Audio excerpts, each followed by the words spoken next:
How many years did you design cars, Robert?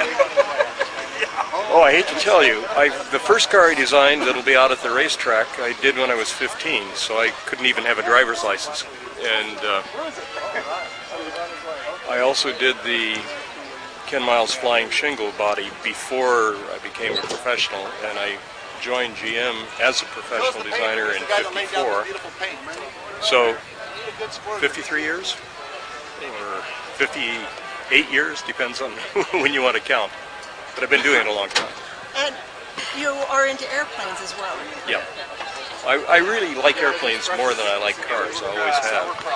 I first flew when I was about 17, 18 months old in a Wacko cabin biplane. One of my uncles was an executive pilot for an oil company. So in the 30s I flew in the Wacko and in beach staggerwing, which was exciting because it was retractable landing gear biplane.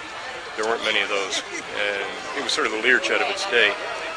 And when I started to high school, I talked my way into aviation science when I was 13 and got, about 8 or 9 hours of flight instruction. Couldn't do anything with it, too. I was much too young to solo. And I've dabbled in aviation. I've designed some airplanes, and I've designed pieces of airplanes for Piper, Beech, Cessna, Indian, but I'm really professionally involved with cars. But you also knew John Thorpe, one of the well-known home-built airplane guys. Yes, I met Thorpe at Rockford, Illinois, and I had a deal with him to make the T-18 as a production airplane, making the parts in Italy, certifying it in Switzerland, and putting all the parts in boxes so that professional men who didn't have time, like cabinet makers and plumbers do, to build airplanes at home could put together their own airplane. It was I think it was probably the first concept for kits, and now, of course, many home-built airplanes are in kit form. Like the RVs? Well, the RVs or the Lancers, they're very complicated kits. The first one that actually was offered for sale was a Beatty Demoiselle, and I was working for Jim Beatty on the BD-1. I designed the windshield, the quarter glass, and a number of other things for that airplane, which later became the Yankee Grumman Yankee. And at that time I told Jim about the concept that I had and the agreement I had with John Thorpe, and so he offered a kit. I don't think he ever sold any, but it was a Volkswagen powered thing, and it was cute, but I don't know that it would have flown. Well, Mr. Cumberford, we are at the Quail Lodge. Let's take a look at some of your most favorite or interesting designs at the Quail Lodge. All of the, I can't call it sheet metal surfaces, all the body surfaces I did the facelift of the 56, 57 Corvette to have the 4 headlights, increase the front and head.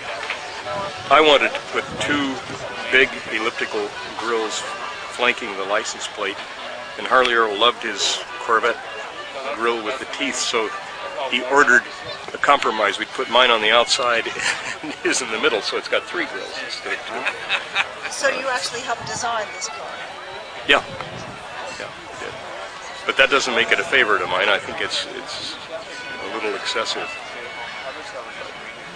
But yes, it was my doing, and I guess Cunningham raced Corvettes at the Island as well. He raced many times with very, as you can see, variegated bunch of cars. The ones he built, and then when the IRS said he couldn't do that anymore. But it's a very nicely balanced design that was done in the 50s. I think they probably came to the U.S. at about 54, 55, and they were so pretty and really not very expensive. Giulietta's in the beginning, which this is. And what makes it interesting but not pretty? Well, the detail work, which is very nicely done, is true of all Vignali designs. Probably Vignali was a coach builder. He was a really master craftsman. Probably the design is Michelotti. What do you like about this Bugatti? It's proportions. The short roof, long hood, it's just rather a nice one. It's not particularly beautiful, but it's nice. It's Okay, chat. What do you like about this Bugatti? It's proportions. The short roof, long hood, it's just rather a nice one. It's not particularly beautiful, but it's nice. It's interesting. And I don't... Oh, I'm sorry. Your head turns to follow it. They're exceptional. You don't find very many people that don't like the E-Type Jaguar, do you? No, no. It's elegant. It's elegant. It's extremely phallic. It was a great middle-aged man's compensation at the time. But I think even women love the E-Type. Oh, they all loved it because of its beautiful surfaces, and there are things about it that people don't do much in design anymore. The windscreen is very upright, which allows them to have the long hood and a long roof without the thing becoming excessive. If you have a long hood with the base of the windshield way forward, or the car next to it, that's a well-proportioned car, but it doesn't really give you the impression that you got from the Jaguar.